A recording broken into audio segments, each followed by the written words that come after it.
سلام حزب أملاخ كما يتخونوا لو معنتي مغلصلتاناي تبقداماي زجمرنايو قداماي كفال زنبرناي ጸሎት لو معنتراخن قصلوينا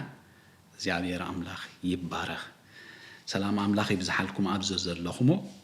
እዚ ትምህርት እዚ ከነማሃር ኮለና ናይ ፍልጠት ሙሳኽ ዘይኮነ ፕራክቲካል ኣብ ጸሎት ህይወትና ክስተኻኸል ዘለዎ ባዕልና ወንርእስ ኻሲ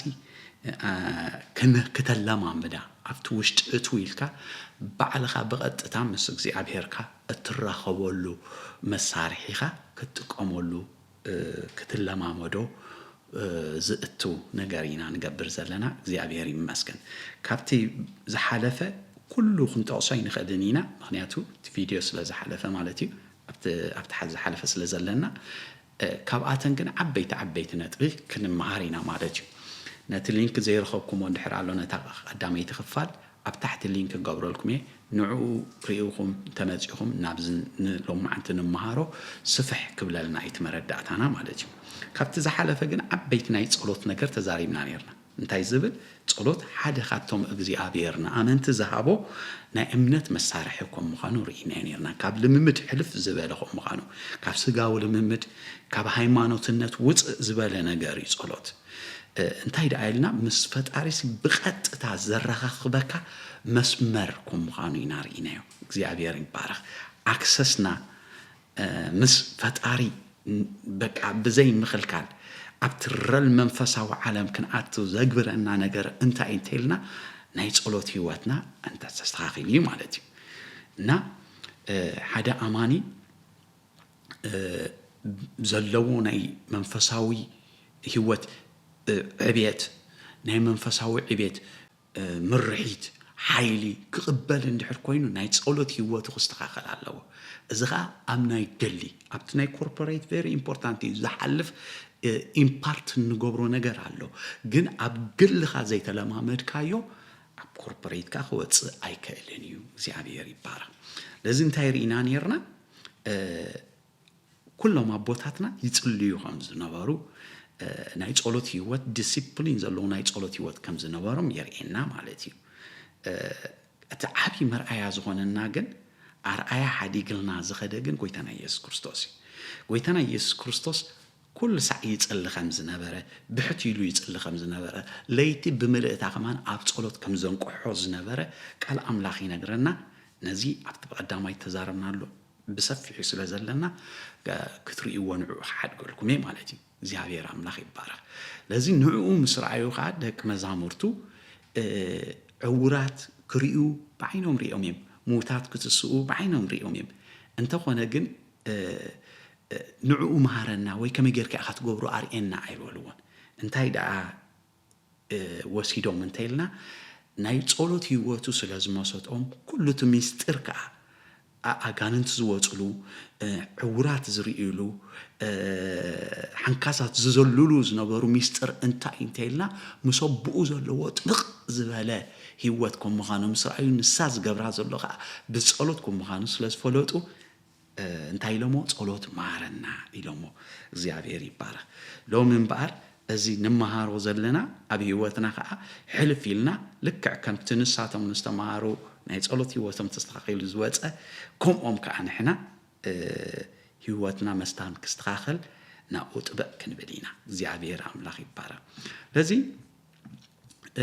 حدا قال كم مزمور داويت سوسان حموشتن كم ببالكم مزمور داويت سوسان حموشتن كم ببالكم انتاي زبلك على الله كم زبل على الله سوسان حموشتن قصر خلتا مالتي أتا تصولوت التسمع كل سقاقة نبخ خمتسيو يبل زيابير تصولوت زسمع أملاخي زيابير نتصولوتنا زنعقو ويزقعف ويكونن انتاي داتيلنا زيابير تصولوت زسمع أملاخي لازم تايلو داويت كزارب كله بنا داويت كل سجاع عيلو نبخخ متي مخنياتو كل سجاع انتاي سلسلوا كباي جميرو نفس وقفنا نز فيديو نزل إخا انت هلنا حطوا لنا اتحطونا ناي نفسنا عرفت قبرو زخيل أجزيابير طرح سلزخونه ንዓ ንረኽበላ ነገር ከዓ ብምንታይ መስርሕና እንተይልና ብጸሎት ስለ ዝኾነ ኩሉ ስጋ ናባኻ ክመጽእ እዩ ይብል እግዚአብሔር አምላኽ ይባረክ እምበር ሎሚ ይሁዳ ቀዳማይ ምዕራፍ ዘሎ ቃል እሞ ክንርኢ ቀዳማይ ምዕራፍ ቁጽሪ 20 ዘሎ ቃል እሞ ክንርኢ ካብኡ ሓሊፍና ናብቲ ሒዝናያ ዘለና ቃል ናይ ሎም ማዓንቲ ትምህርትና ክንኣቲና ማለት እዩ እግዚአብሔር አምላኽ ይባረክ ንስኻትኩም ግና ኣቱም ፍቑራተይ በታ ካብ ኩሉ እተቀደሰት እምነትኩም ንርእስኩም እናሃነጽኩም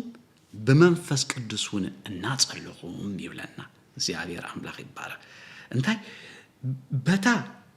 ካብ ኩሉ እተቀደሰት እምነትኩም ንርእስኩም እናሃነጽኩም በመንፈስ ቅዱስውን እናጸለኹም ስለዚ በመንፈስ ቅዱስ ምጽላይ ማለት ብጣዕሚ ዓቢ ሚስጥር ዘለዎ ነገር ይሕዋቴ ኤፌሶን ከዓ ክንርኢ እሞ ኤፌሶን ምዕራፍ 6 ክንርኢ እሞ ካብኡ ናብ ትምህርትና ክንዘልል ኢና እግዚአብሔር ይመስገን ምዕራፍ 6 ካብ ቁጽሪ 18 ማለት እንታይ ዝብል ቃል ኣሎ ብኩሉ ጸሎትን ልማኖን ኩሉ ሰዕ ብመንፈስ እናጸለኹም እሞ ምስናይ ዝውን ብኩሉ እናተጸመምኩም ስለ ኩሎም ቅዱሳን እንታይ ግበሩ በጸሎት ንቑሑ ብመን እንታይ ጸለኹም በመንፈስ እናጸለኹም በመንፈስ ዝብል ዘሎ ኣብ እንግሊሽ ወይ ከዓ ነቲ ናይ ሰብ መንፈስን ናይ መንፈስ ቅዱስን ክፈል እንድሕር ኮይኑ ኣብ እንግሊሽ ካፒታል ሌተር እዩ ዝገብሮ ብኻልእ ተሪእኹምውን ብካፒታል ሌተር እዩ ዝጽሓፍ እንታይ ይሁን እዚ መንፈስ ዝብሎ ዘሎ በመንፈስ ቅዱስ ማለት እዩ ኣብ ይሁዳ ግን ኣውጻእ ቢሉ በመንፈስ ቅዱስ እናጸለኹም ይልና ማለት እዩ እግዚአብሔር ይመስገን ስለዚ በመንፈስ ቅዱስ ምጽላይ ማለት ክንሪኦ ከለና ካብዚ ከም መእተው ኮነና ማለት እዩ ብግዚኡ ወይ ከዓ ሓሊፉ ዝግበር ናይ ጸሎት ዓይነታት ኣይኮነን ማለት እዩ ብጸሎት በመንፈስ ቅዱስ ዝግበር ጸሎት ሲ ሓሊፈካ በግዚኡ ጥራሕ ዝመጸካ ጸሎት ኣይኮነን እንታይ ዳ ይግዳስ እንታይ እንተይልና ሓደ ኣገዳሲ መዳይ ናይ ክርስቲያናዊ ህይወት ናይ ጸሎት ህይወትካ እዩ ማለት እዩ እዚ ገልጾ ዘሎ እንታይ እንተይልና በመንፈስ ቅዱስ ዝምራሕ በመንፈስ ቅዱስ ዝድገፍ በመንፈስ ቅዱስ ዝሕይል ናይ ጸሎት ህይወት እዩ ማለት እዩ እግዚአብሔር ይባረክ እዚ ማለት እንታይ ማለት እዩ እንድሕሪላ ቁኑዕ ቃላት ምጥቃም ጥራይ ማለት ኣይኮነን ወይ ከዓ ሃይማኖታዊ መስርዕ ሪጅድ ዝኾነ ነገር ምኽታል ማለት ኣይኮነን ሕዋቴ እዚ እንታይ እዩ እንተይልና ካብ ዓቕሚ ሰባት ወይ ከዓ ካብ ስጋን ደመን ንላዕሊ ብዝኾነ መገዲ ምስ እግዚአብሔር ሕብረት ምእታው ማለት እዩ በመንፈስ ቅዱስ ክንጽልይ ከለና በመንፈስ ቅዱስ ክንጽልይ ከለና ወይ ከዓ በመንፈስ ቅዱስ ክንጽልይ ከለና ዝብለና ዘሎ ማለት እዩ እንታይ እንተይልና ምስ እግዚአብሔር ሕብረት ኣቲኻ እትጽልየሉ ጸሎት እዩ ማለት እዩ እግዚአብሔር አምላኽ ይባረክ በመንፈስ ምጽላይ ንኣመንቲ ምስ ፍቃድ አምላኽ ናብ ምትእስሳር ይዘእትዎ እግዚአብሔር አምላኽ ይባረክ በመንፈስ ቅዱስ ምጽላይ ማለት ንኣመንቲ ናብ ፍቃድ አምላኽ ምትእስሳር እዩ ዝእትዎ እግዚአብሔር ይባረክ ካልእ ጸሎትና ድማ ፍቃድ ሰማይ ንምድሪ ንኽትንከፍ መስፈርና ይኽፈት ማለት እዩ እግዚአብሔር አምላኽ ይባረክ ጸሎት ዝተረድኦ ሰብ ሕዋተይ ወጽዩ ማለት ተቐይሩ ማለት እዩ ካብ ደግ ኣይኮነን ዝጽበ ካብ ካልእ ብገለ ክመጸካ ኣይኮንካ ትጽበ እዚ ኩሉ ኣገዳስ ክኸውን ይኽእል እዩ ኣብ መንፈሳዊ ህይወት ብነቢያት ክመጸካ ኣብ ቸርች ብገለ ሰባት እግዚአብሔር ክዛረበካ ብገለ መለ ብዙሕ ነገር ኣሎ እንድዩ እዚኣቶም ኩሎም ኣገደስቲ ህይወት ናይ መንፈሳዊ ህይወትና ክኾኑ ይኽእሉ ኢኹም ካብኡ ንላዕሊ ግን ጸሎት ዝተለማመደ ሰው ግን ምስ ሰማይ ዘለዎ ርክቡ መስመሩ ተኸፊቱ ኣሎ ማለት እዩ እግዚአብሔር ይባረክ በመንፈስ ምጽላይ ሶልካ ሚስጥራዊ ወይ ከዓ ዘይብጽሕ ኣምር ማለት ከዓ ኣይኮነን እንታይ ዳ ንነፍስ ወከፍ ኣማኒ ክለማመዶን ክገብሮን ዝግባእ መጽሐፍ ቅዱሳውን ግብራዊ ዕድመን እዩ ዘርኤና ዘሎ ኣብዚ ሪኽሞ ይሁዳ ክዛረበና ከሎ አፖስቶል ፖል ክዛረበና ከሎ እንታይ በመንፈስ ቅዱስ እናጸለኹም ክብለና ከሎ سويل كزي بتصح نجار أيكون سويل زي بتصح أمر أيكون تايدا منم أماني كلام مودون كجبرون زلوا أمنا يصلوا يوتو كم زغني زرعنا زلوا مالتي زياري مسكن بمسرة رومي شومونت إسران شو حتى ترى ناس من فس قدوس انتاي بلنا أبدخامنا كمان سيحجزنا يبل ريخمو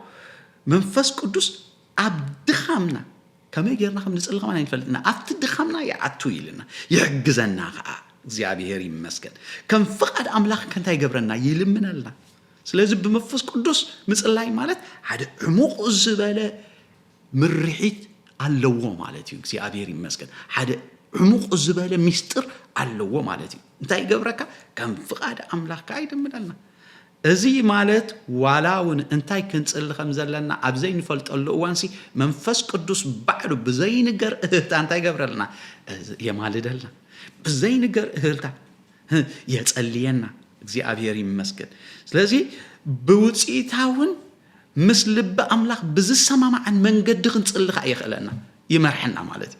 وتسي effective زلوا أم نايت قلوتي واتنا effective زلوا نايت قلوت جيزي خلونا نحر ذلينا نمنفس قدوس لبنا بمخفات عديمنا زقبر قلوت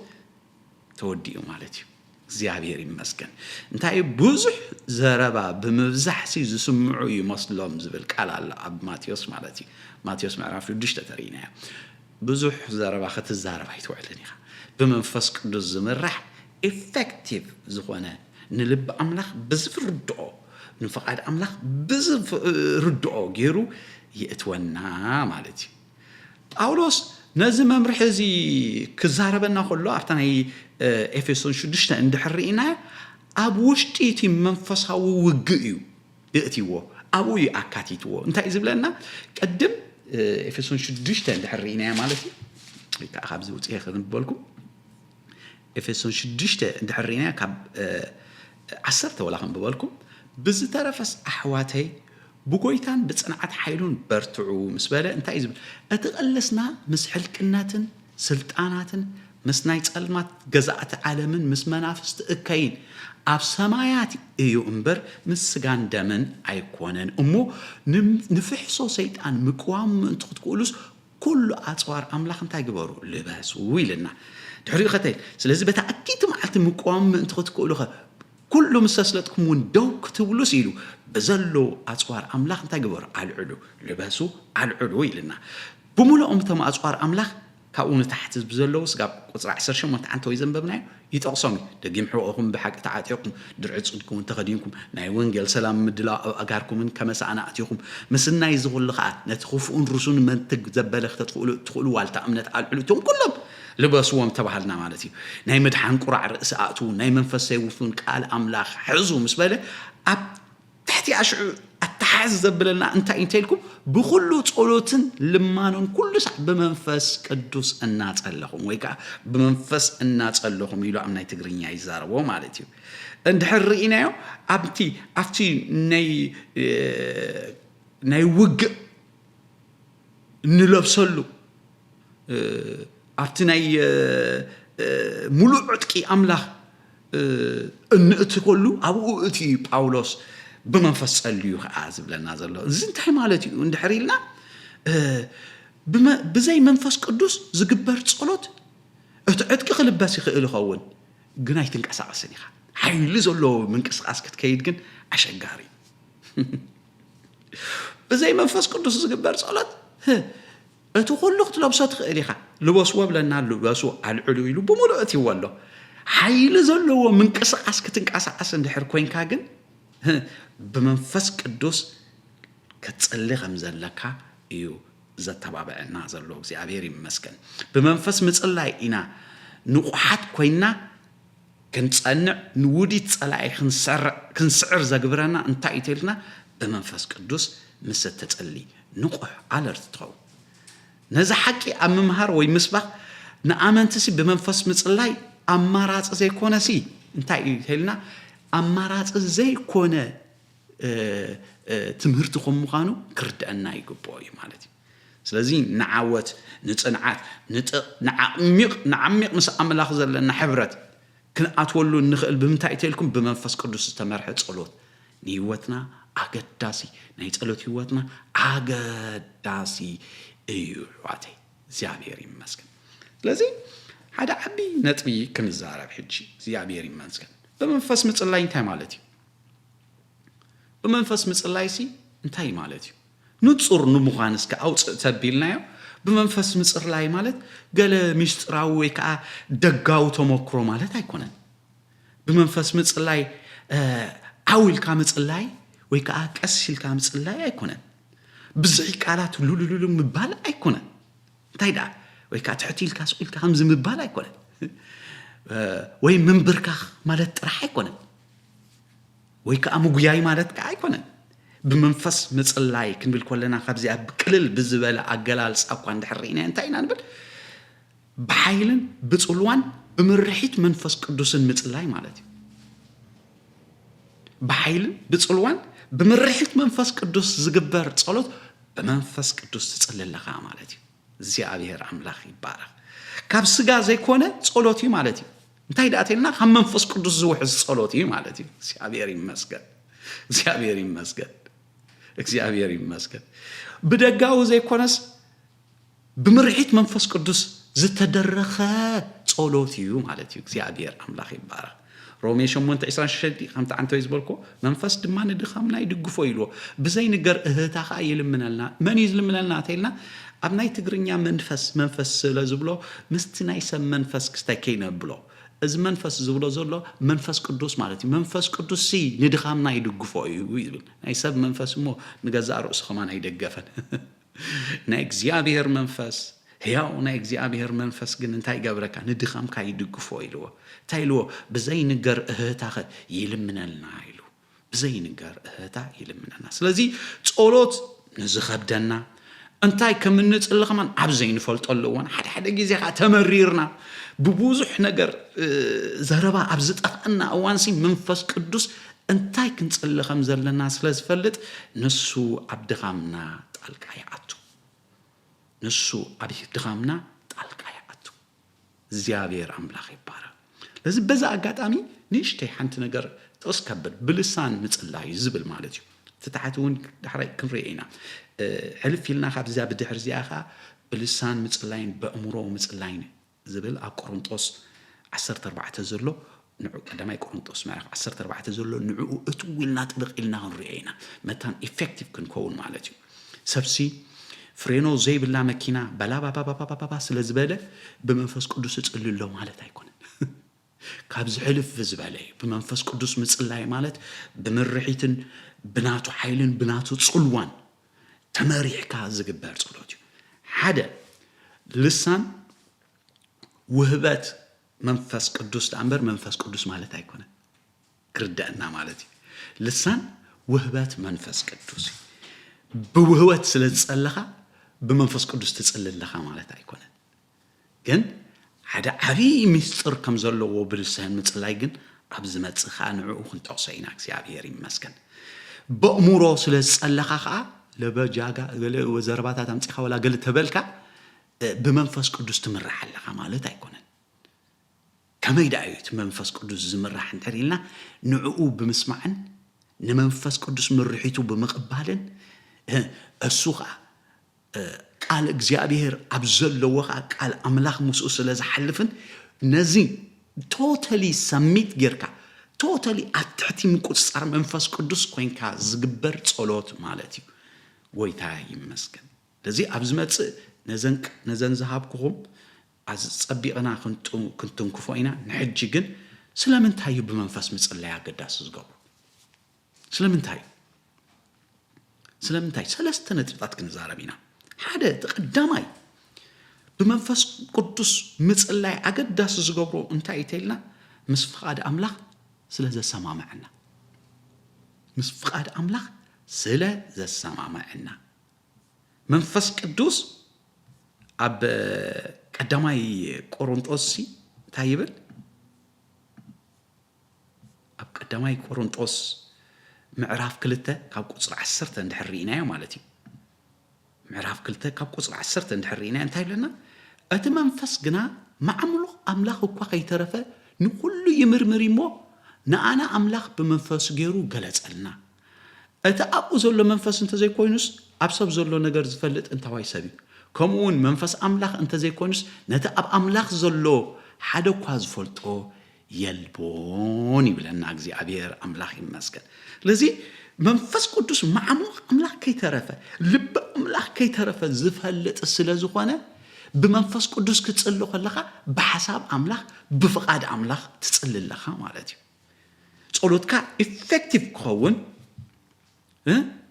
ጸሎትካ ምስ ሓሳብ ኣምላኽን ምስ ዓላማ ኣምላኽን ዝተተሓሓዘ መታን ክኸውን እንታይ ይገብረና እንተይልና ብመንፈስ ቅዱስ ምጽላይ ምስ ሓሳብ እግዚአብሔር የሰማምዐና ምስ ፍቃድ ኣምላኽ የሰማምዐና ናይ ስጋዊ ስምኒትካን ናይ ስጋዊ ድሌትካን እናገበርካ ጥራሕ ኣይኮንካን ትኸይድ እንታይ ዳ ገበረካ መንፈስ ቅዱስ ናብቲ ዓላማ እግዚአብሔር ናብኡ የምጸካ ማለት እዩ ብመንፈስ ክትጸሊ ከለኻ ልብኻን ልብ ኣምላኽን ናብ ሓደ ህርመት የምጽኦ እግዚአብሔር ልብ ኣለዎ ሰብ ከምዚ ገለ መለኽ ብል ዘይኮንና ሓሳብ እግዚአብሔርን ፍቃድ ኣምላኽን ናብ ሓደ ምስምማዕ የምጽኦ ብመንፈስ ቅዱስ ንርእስኻ ጥራይ ዝምልከት ጸሎት ከዓ ምጽላይ ተቋርጽ ማለት እዩ እንታይ ዳ ትብል ተይልካ ስለ መንግስቲ ኣምላኽ ጥራሕ ትጸሊ ማለት እዩ መንፈስ ቅዱስ ብዝመርሐካ ስለ ቅዱሳን ተማለት ካብ ገዛ ርእስኻ ውፅእ ዝበለ ነገር ክትጽሊ ዘኽእለካ መንፈስ ቅዱስ ዝተመርሐ ጸሎት እዩ ስለዚ ስለምንታይ እዩ መንፈስ ቅዱስ ኣገዳሲ ሓደ ተይልና ምስ ፍቃድ ኣምላኽ ስለ ዘሰማምዐካ ተኻልኣይከ ንውግእ ይሕይለካ ከምዚ ዓንቶይ ዝረኣናዮ ብዘሎ ኣጽዋር ኣምላኽ ኣልዕሉ ብዘሎ ኣጽዋር ኣምላኽ ልበሱ ምሽ ተባሂልና ኢና ከምቲ ኣብ ኤፌሶን 6:18 ዝረኣናዮ እቲ ኣጽዋር ኣምላኽ ድሕሪ ምዝርዛርካሲ ጳውሎስ ድሕሪ ምዝርዛሩስ ኪዱ እሞ በቃ ጉድ ላክ ወይ ከዓ ጽቡቕ ዕድል ካብ ዝኒኒው ኢሉ ኣይኮነን ገዲፍና እንታይ ደኣ እንተይልና ኩሉ ግዜ ብመንፈስ ጸልዩ ምክንያቱ ቤተ ክርስቲያን እቲ ዕጥቂ ምክልኻል እዩ ዘምጸላ ሓደ ኣማኒ እቲ ዕጥቂ ኩሉ እንታይ ዝገብሩ ኣብ ምክልኻል ነገር እዩ ዘምጸሉ ብዘይካታ ቃል ኣምላኽ ንምጥቃውን ከም ሴፍ ተመሲል ዘሎ ግን ንዕኡ ንኽትኣቱ እንታይ ዝገብረካ እንድሕር ኢልና እንታይ ይገብረካ እንድሕር ኢልና ጸሎት ናብቲ ዕሙቕ ዝበለ ናይ ኣታክ ናይ ዕሙቕ ዝበለ ኦፌንሲቭ ዝኾነ ነገር ክንወስድ እግዚአብሔር መንገዱን ሓሳቡን ኣባና ይገብረና ስለዚ ሓይሊ ኣምላኽ ንውግእ ተቢዒና ክንወጽእ ብመንፈስ ቅዱስ ዝተመርሐ ነገር ኢፌክቲቭ ነገር ይገብረና ማለት እዩ እግዚአብሔር ኣምላኽ ይባረክ that's why ጎይታና ኢየሱስ ክርስቶስ እኮ ኣጋነንቲ ወይ ሕሙማት ወይ ድኑሳት ወይ ሙታት ኣብ ዘጋጥምዎ ዝነበሩ እኮ ብዙሕ ጻዕር ኮይ ኣይዛረብን እዩ ብዙሕ ነገር ኮይ ይገብር ነይሩ ነጋነንቲ ኮይኑ ኪድውጹ ብሎም ሓንቲ ዘረባ ንልኣዛር ተኮይኑ ተስእብል ንድኑሳት ተኮይኖም ይሕውዮም ብኖርማል ይሕውዮም ዓይኖም ትንክፍ ብምባል ስታይ ገብሮም እንታይ እንተይልና ታይላ ኣበይ ይመጹ ይተይልና ሙሉእ ንሙሉእ ኣብቲ ናይ ጸሎት ህይወቱ ዝተለማመዶ ኣብቲ ናይ ጸሎት ህይወቱ ዝረአዮ እዩ ኣቅልል ብዘበለ ነገራት ኣብ ህይወቱ ኣብ ዝኸዶ ነገራት ዝገብሮ ዝነበረ ማለት እዩ እግዚአብሔር ይባረክ ታሳልሰይቲ ነጥብኸ እንታይ እንድሕር ኢልና ምስ እግዚአብሔር ዘለካ ርክብካ ይዕምቆ ገላትያ 4:6 ታይል መንፈስ ቅዱስ ታይል ኣቦ ኢልና ክንጭድር ይኽእለና ከመቦና ምሽ ኣብ ሰማያት ትነብር ኣቦና ኢልኩም ጸልዩ ጸሎት ክትጸልዩ ከለኻ መጀመርታ ናብ ኣቦኻ ኢኻ ክትመጽእ ዘለኻ ነዚ ቅርበት እዚ ኣእቱ ዘብለልካ እግዚአብሔር ኣምላኽሲ ከመቦ ኮይኑ ኣቅርብ ዘብለልካ መን እንተይልና መንፈስ ቅዱስ ስለዚ ከምቲ ናይ ምድራዊ ኣቦታትና እና ወይና ንመጾም ከምኡኻ መንፈስ ቅዱስ ዝተመርሐ ክስታይ ጸሎትካ ናብ እግዚአብሔር ከመቦና ቀሪብና ክንገብር እዩ ዘጨድረና ኣባ ኢልና ክንጭድር ይገብረና ንሱ እዩ እቲ መንፈስ ቅዱስ ኣብ ልብኻ ምስ ኣምላኽ ቅርበት ዘነቃቅሕ መን ዘነቃቅሕ ተይልና መንፈስ ውልድነትና ሒዝና ምስ መጻና እንታይ ዝገብረና ትልኩም ነቱ ናይ ኣቦነት ነገር ናይ እግዚአብሔር ኣብ ውሽጥናሲ ነቲ ምሕዝነትና ነቲ ምርኻብናሲ እንታይ ይገብሮ የነቃቅሖ ናይ ስጋዊ ሕቶኻት ጥራሕ ካሽዑ ትድርዮ ማለት እዩ እግዚአብሔር ይመስገን መንፈስ አቢልካ ንፍቃድ አምላኽ ትጽሊ ቀረባ ዝተኣሳሰረ ሓቀኛ ጸሎት ኣብኡ ስለ ዘሎ እግዚአብሔር ይባረኽ እግዚአብሔር ይመስገን ስለዚህ በመንፈስ ከመይ ጌርና ክንጽሊ ንኽእል ዝብል ሓደ ሓሙሽተ ነጥብታት ሒዘልኩም መጽ ኣለኹ ነዘን ሓሙሽተ ነጥብታት እስኪ ንርአየን ግብራዊ ንኹን ከመይ ጌርና ኢና በመንፈስ ቅዱስ ክንጽሊ ንኽእል ሓደ እንታይ ኢሉ ፍቃድካ ኣግዛእዮ ተቀዳማይ ፍቃድና ኣብ ትሕቲ ፍቃድ መንፈስ ቅዱስ ነግዛእዮ መንፈስ ቅዱስ ነቲ ህሞት ጸሎትና ክመርሕሲ ንዓድሞ እንታይ ንበል ከመይ ጌረ ከም ዝጸሊ ከማና ይፈልጥኒ መንፈስ ቅዱስ ሎሚ ከምቲ ንስኻ ዝደለኻዮ ክጸሊ እስኪ ኩሉ ነገረይ ኣባኻ የውድቕ ኣለኹ ፍቃደይ ይህበካ ኣለኹ እንታይ ሓደ ግዜ ከቢድካ ከሎ ስለ ካልኦት ክጽሊ ከብደካ ክኸውን ይኽእል ምሽ ንስኻ ብዙሕ ነገር ታሪምካ ከለኻ ስለ ካልኦት ክጽሊ ይከብደካ ይኸውን ይኽእል ግን መንፈስ ቅዱስ እንታይ ዝገብረና እንታይ ኢልኩም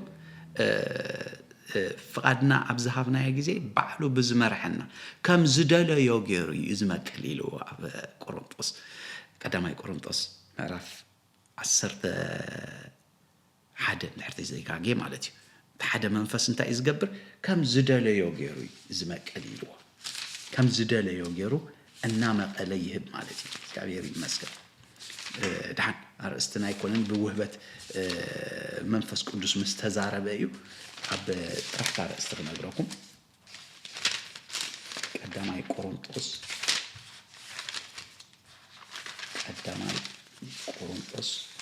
ምዕራፍ 12 ዘሎ ኣሕዋተይ ብዛዕባ መንፈሳዊ ውበትሲ ብዘይ ፍልጠት ክትኮኑ ይትደልዩናኹም ስበለን ኣብ ታሕቲ ትሪኢኹሞ እዚ ኩሉ ከዓ ንሱ ሓደ መንፈስ ከም ዝደለዮ ገይሩ ንነፍስ ወከፍሲ ገግዲኡ እናመቐለ እዩ ዝገብር ስለዚ ኣብ ስድናቱ ነገር መመቂሉ እትወካ መታን ፍቃድካ ኣግዛእዮ ፍቃድካ ምግዛእ ኣብ ጸሎት ክንጽሊ ከለና እታ መጀመርታ ክንገብራ ዝግባና መንፈስ ቅዱስ እንታይ ክትብል ትደልየኒ እንታይ ክጽሊ የድልየኒ እስኪ ስለመን የኽጽሊ ዘለኒ ሎሚ እስኪ ምርሐኒ እስኪ ኣብዚ ህሞት እዚ ኩሉ ነገረይ ንዓኻ ህበካ ኣለኹ ምርሐኒ ምባል የድሊ ማለት እዩ ስለዚ ከመይ ጌርና ንጽሊ ተቀዳማይን ኣገዳሲ ነገር ፍቃድና ንዕኡ ምግዛእ እንታይ ድዩ ከምቲ ንስኻ ዝፈቐድካዮ ዳ እምበር ኣነ ዝፈቐድክዎ ኣይኮነ ኢሉ ጎይታና ኢየሱስ ክርስቶስ ኣብ ጌተ ሰማኒ ክጽሊ ከሎ ፍቃድካ ዳ ኣይኹን እምበር ታጽዋዕ እኮ ከባድ እያ ነይራ ታጽዋዕ እንታይ ኢሉ ካባይ ክተልግሳ ጽሊ ኣለኹ ኢሉ ግን እንታይ ኢሉ ፍቃድካ ይኹን ፍቃድ ኣምላኽ ኣብ ህይወትካ ምፍላጥ ኣዝዩ ኢምፖርታንት ከም ምዃኑ ክነግረኩም ኣይከልኒ እቲ እሱ ብዓብ ትምህርቲ ክንመሃሮ ኢና ብድሕሪ ሕጂ እቲ ዝዓበየ ናብኡ ክእትወና ዝኽእል ከም መን እንተኢልና ንመንፈስ ቅዱስ ምስ ንፈቕደሉ ኣብ ጸሎትና ከዓ መንፈስ ቅዱስ ንፍቀደሉ መንፈስ ቅዱስ ጥራሕ ከም ዝደልዮ ከጸልየና ምስ ፈቐድናሉ መንፈስ ቅዱስ ከዓ ይቆጻጸረና እሱ ከዓ ብዘይ ነገር እህታ ስለ ቅዱሳን ከዓ የማልድ እግዚአብሔር አምላኽ ይባረክ ቃል አምላኽ ሒዝካ ጸሊ እግዚአብሔር ንቃሉ ምምላስ በጣም ይዝፈቱ ሓደ ነገር ከነግረኩም እግዚአብሔር ከም ቃሉ ገይሩ ዝሞጾ ዘበለ ነገር በጣም ዓለፋ ስምካስ ንቃልካ ተተጎል ኢልዎ እግዚአብሔር ቃል ሒዝና እንድሕር መጪናዮ በቃ ንቃሉ ንምምላስ በጣም ማኒፕሌት ክትገብሮ ይኮን ካን ቃል እግዚአብሔር ከምቲ ዲያብሎስ ንጎይታና ኢየሱስ ክርስቶስ ክትንገሎስ አጋርካ በአማን ከይተዕንቀፍ ንመላእክቱ ይዘልካ እሞ በዚ ጽደፍ ኢልዎ ነ እግዚአብሔር አምላኽካ ተገዛ ዝብል ቃል ኣሎ ኢልዎ ይኸሞ ነት ቃል አምላኽ ፐርፌክት ናበርካ ናብ ድሌትካ ከተምጽ ይኮነን ግን ንቃል አምላኽ ከም ፍቃድ አምላኽ ጌርካ ንቃል እግዚአብሔር ሒዝካ ክትጽሊ እንድሕር ጀሚርካ እግዚአብሔር ንቃሉ ምላስ ደስ ይዝብሎ እግዚአብሔር ይባረክ ቃሉ ሒዝካ አነ እግዚአብሔር አምላኽካ ፈዋሳ አምላኽ ኢልካ ያኸሞ እግዚአብሔር ንፈውስኻ የጽንዑ ኣለኹ ኢልካ እግዚአብሔር ክትጽሊ ከለኻ እግዚአብሔር ንቃሉ ምላስ ደስ ይዝብሎ እግዚአብሔር ይመስገን ዳንኤል ቻዓተኩ እንታይ ዲገሩ ኣብ ዳንኤል ክጽሊ ከለኮ ኣብታ ቀዳመይቲ ዓመቱ ነትኻብ ዘርኢ ሚዶን ዝነበረ ኣብ መንግስቱ ከለዳውያን ከዓ ንጉስ ዝኾነ ዳርዮስ ወዲ ኣሕሽወሮስ ኣብታ ቀዳመይቲ ዓመት ንጉስነቱ መንግስቱ ኢሉና أنا دانيال نتبزعبو قال እግዚአብሔር لنبي إرمياس التزاربو قصر زمانات بمصحفت أستوعلكو ማለት معناو يرسالم 7 عمت كم زفتصم إيلو بماقن بحموخشتن እናጾምኩ ብልማኖን بمهلالان ገጸይና በእግዚአብሔር አምላኸይ መለስኩ ይብል አነ ድማ ናብ እግዚአብሔር አምላኸይ ከምዚ ለለመንኩ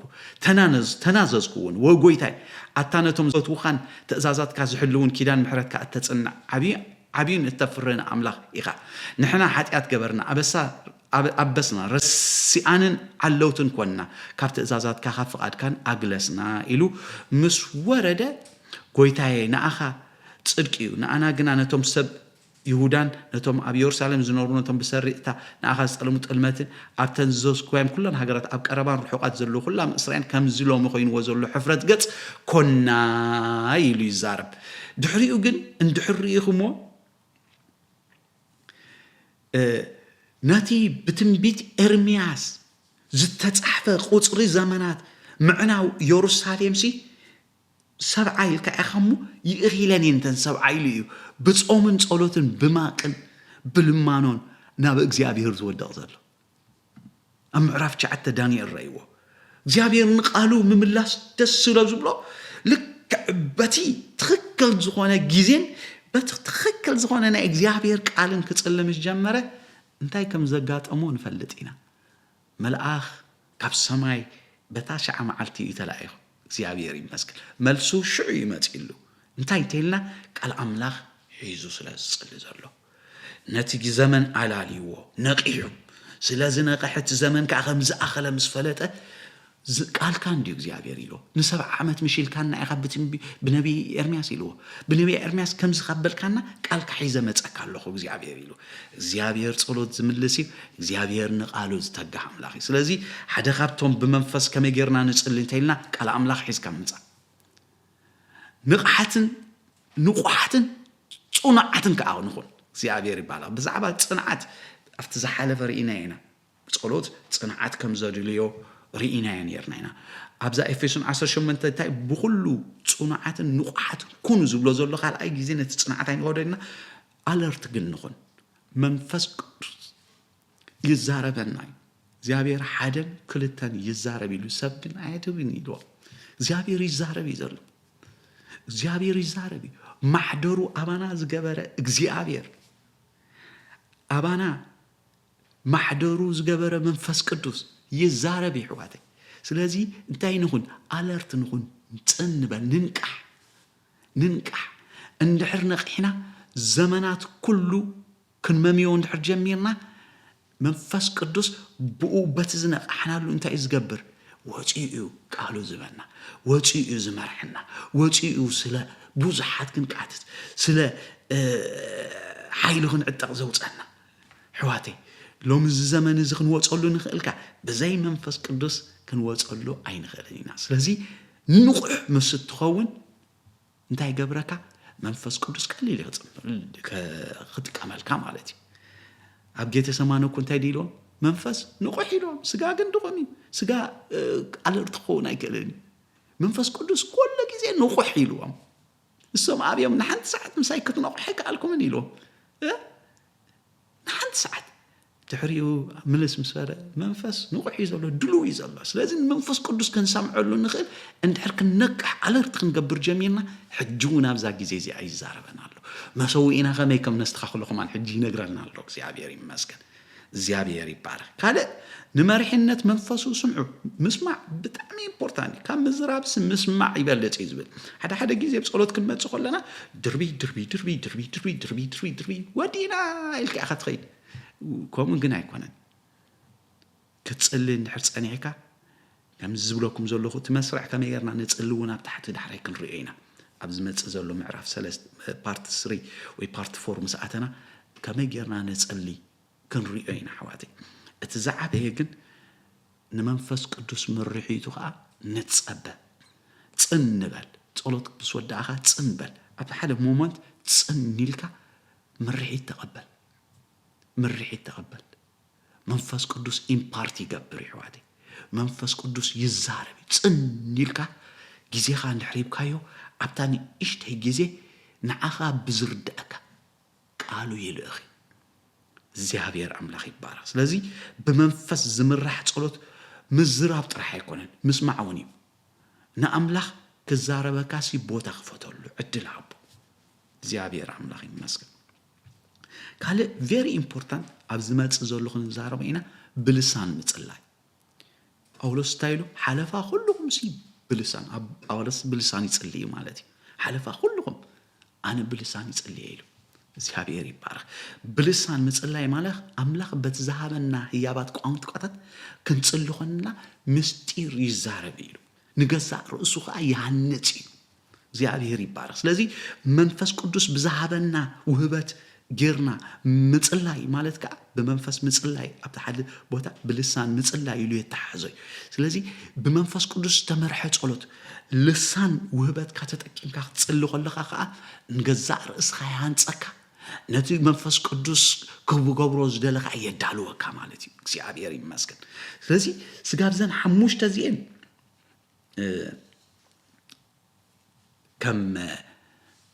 ከምቲ ኣነ ተረድአኒ ማለት እዩ መንፈስ ከመጌርና ክንጸሊ ዘኽእለና ዘን ሓሙሽተ ዚአን ነገራት ሒዘልኩም መጽእ ኣለኹ እዚ ክትገብሩ ተለማመድዎ እዚ ክትገብሩ ካብዚ ዝሰፍሐ ነገር ተለኩም ከዓ እናስፋሕኩም ክትኣትው አይ ኢንካሬጅ እግዚአብሔር ይባረክ ምክንያቱ በዘይ መንፈስ ቅዱስ ዝግበር ጸሎት ምንም ሓይሊ የብሉን ሕዋቴ ንዕኡ ሰሚዕና ብንገብሮ ነገር ግን ዙርያኹም ወላ ዝሞተ ይምሰል ዙርያኹም ወላ ክልተ ሰለስተ ይምፁ ከምኡ ይኮን ኣብ ብዙሕ የለን መንፈስ ቅዱስ ኣብ ምስማዕ ምስኡ ኣብ ሕብረት እዩ ዘሎ ምስኡ ኣለርት ኣብ ምዃን እዩ እንታይ ድሉ ብሓደ ልቢ ብሓደ ሓሳብ ጸኒዕካ ክትጽልይ ከለኻ እንታይ ዝገብረካ ተይልካ ንመንፈስ ቅዱስ ዝዕድሙ ነገራት እዮም እዚኣቶም ኣብ ዝመጽእ ዘለውን ክንሪኦም ኢና እግዚአብሔር ይመስገን ስለዚ ቤተክርስቲያን ሲ ኣብዚ ዘመን እዚኣ ተዓዋቲት ክትከውን እንተደሊና ሲ ጸለይቲ ሰባት ክንከውን ኣለና በዘይ ጸሎት እሞ ሓይሊ ክንቀበል ኣይንኽእልና ቤተክርስቲያን ናይ ቃል ናይ መዝሙር ክባል ከሎ ዘለልቲ ክበዝሑ መዓትዮም ነቢያት መጽኦም ተተባሂሉ ክበዝሑ መዓትዮም በቃ ኣብ ጸሎት ግን ዝተግህ ግን እቲ ዝዓበየ ሓይሊ መን ይተልኩም ኣብ ጸሎት እዩ ዘሎ ንሓደ ንጉሲ ትፈልጥዎ ዘረባ ይዛረብ ዘለኹ ኣብዛ ምድርስ መን ይዘስግአካ እንተበልዎ ንዓይ ዘስግአኒ ጸለይቲ ሰባት ይብል ጸለይቲ ካልኦት ተጻረርቲ ይኮኑን ኢሉ ጸለይቲ ሰባት እዮም ዘስጉኡን ኢሉ ምክንያቱ ጸለይቲ ካብ ስጋ ውፅእ ዝበለ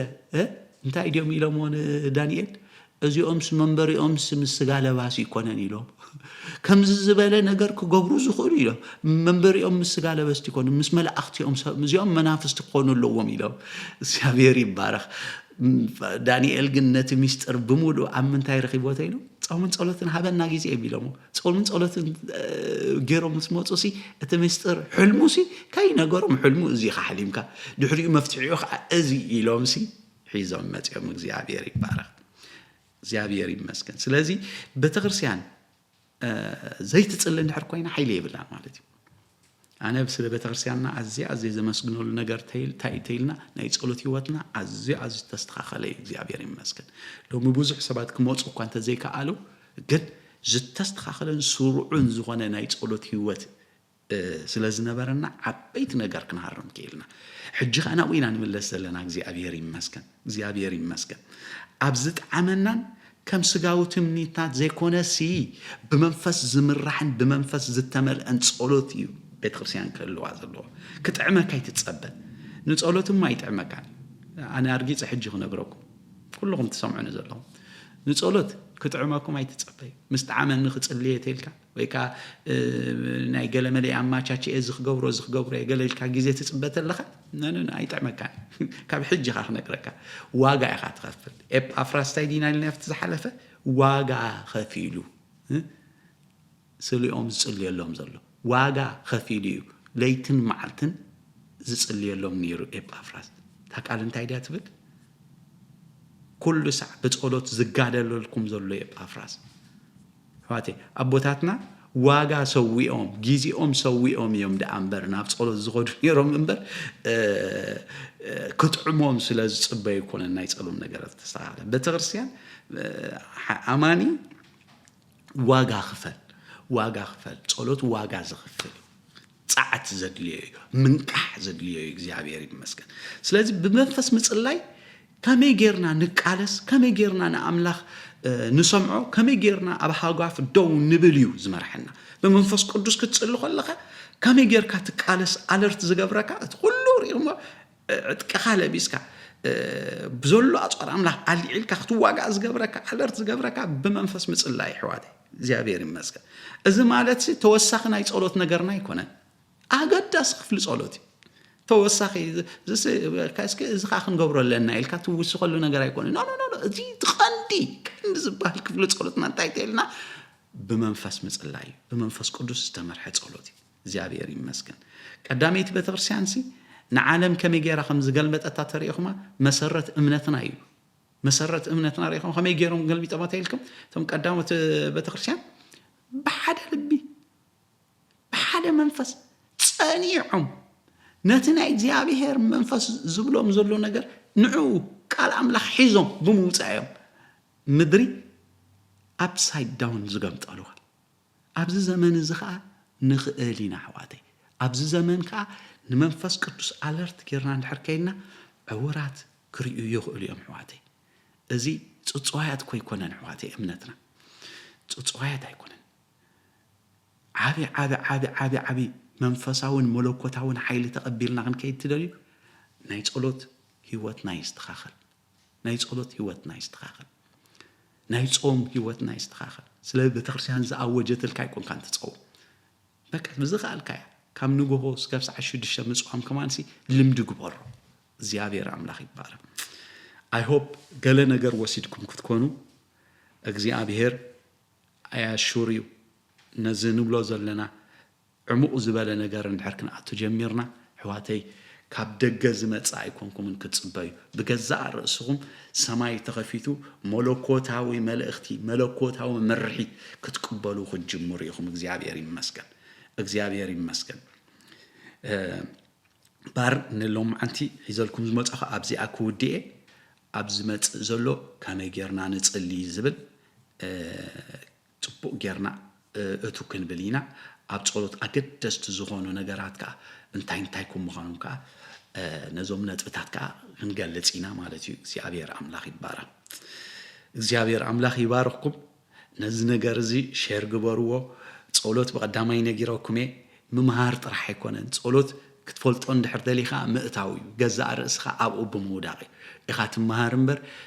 ትፈልጦ እምበር ስቑኢልካ ሓደ ኢንፎርሜሽን መጺኡ ኣትዩ ወጺኡ ስለ ዝኸደ ኣይኮነን እንታይ ደኣ ነዚ ዝነግረኩም ዘለኹ ናይ ጾምን ናይ ጸሎትን ህይወት ክትኣትውዎ እንድሕር ጀሚርኩም ግን ኣብ ህይወትኩም ዓበይቲ ሚስጥራት ክትካፈሉ ኢኹም እቶም ውህበት ቋንቋ ዘይተረዳእኩም እንዚኣተኹሞን ከ ኣብ ዝመጽኻ عموق إلنا نزق على بولينا خنصلينا كنصلينا እግዚአብሔር ካ بوهبت ቋንቋው ክባርኸኩም እግዚአብሔር አምላኽ ይባረኽ ጎይታ ይባረኽኩም ነዚ ነገር ዝ ሼር ግበርዎ ተባረኹ ጎይታ ይመስገን